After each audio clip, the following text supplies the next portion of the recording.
Vous entendez quelqu'un dire, on dit, oh, monsieur un tel.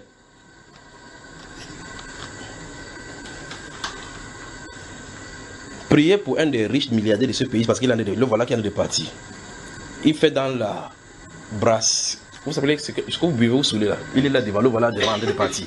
Donc vous dites, cette personne-ci, il fait dans tel domaine. Monsieur, votre société a brûlé. Première rencontre, tu entends le téléphone, tu me parles là. Arrêtez là. Sa vie était où, frère? Sa vie était là-bas. Donc il a entendu, il dit que donc toute ma vie a été ruinée. Et vous entendez la confession. Il dit que donc toute ma vie, j'ai travaillé toute ma vie pour rien. Ces confessions, je devais les pousser à comprendre effectivement que l'homme travaille sur la terre pour des vanités. Le Salomon est resté comme ça, il a regardé. Il dit, il voit vraiment comment, à quelle vanité Dieu a soumis le Fils de l'homme. Dieu a soumis à la vanité. Vous sortez le matin. Personne ne vient au marché pour dire que venez au marché, vous marchandisez. Mais une personne vient, 2 personnes viennent, 3 personnes viennent. Vous finalement, vous voyez, il n'y a plus une personne, il n'y a plus de place pour passer. Vous dites, mais qui leur a demandé de venir se réunir ici? Le soir, personne ne dit à personne de rentrer. Chacun rentre. Vous allez dans le même marché, c'est vide.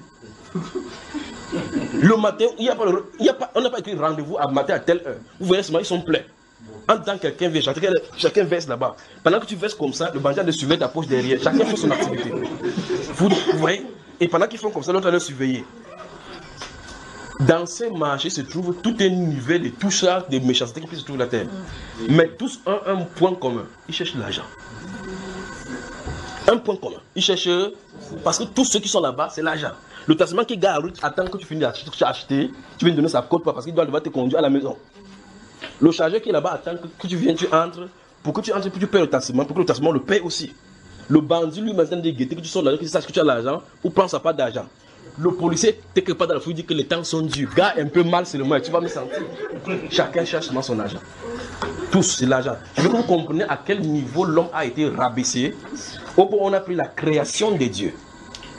Les feuilles issues de l'arbre. Et l'arbre que nous devons chercher, c'est l'arbre de la vie.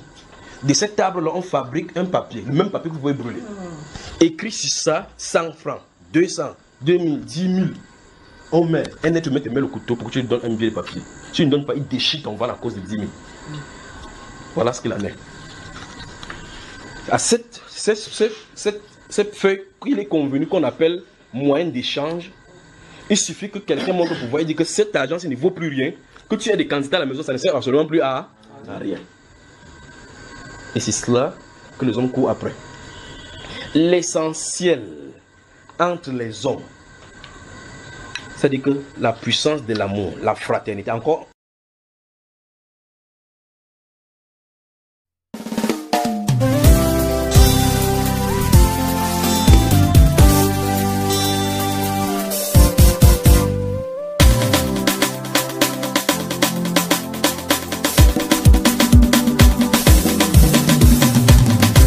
Je suis dans le nom du Seigneur. Je me confie dans la grandeur de son nom.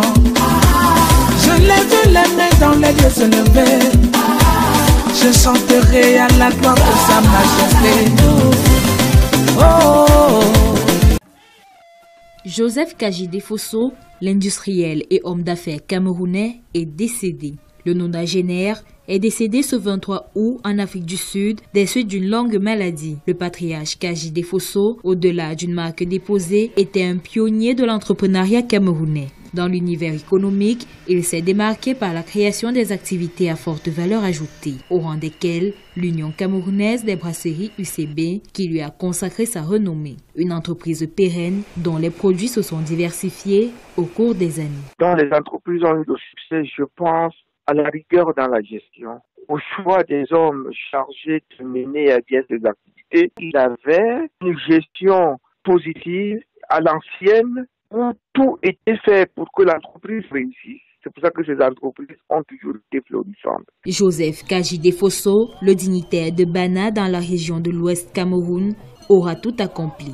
Du sport à travers la Kaji Sport Academy, à la production des matières plastiques, en passant par la minoterie, l'homme d'affaires aura créé des multiples emplois via le Kaji Square, les constructions d'immeubles, les entreprises Polyplast, la Société des céréales du Cameroun et la Fondation Fatoula Kajide Fosso. Dans la création des emplois, on regarde la taille de ces entreprises. Je peux sans risque de me tromper dire qu'il a été d'un apport considérable dans la résolution du chômage. Travailleur et visionnaire, Joseph Kajide Fosso a su tout au long de son parcours entrepreneurial incarner une source de fierté nationale, d'inspiration pour les entrepreneurs locaux et un modèle pour la nouvelle génération des jeunes Camerounais qui rêvent d'un Cameroun meilleur avec de forts opérateurs économiques.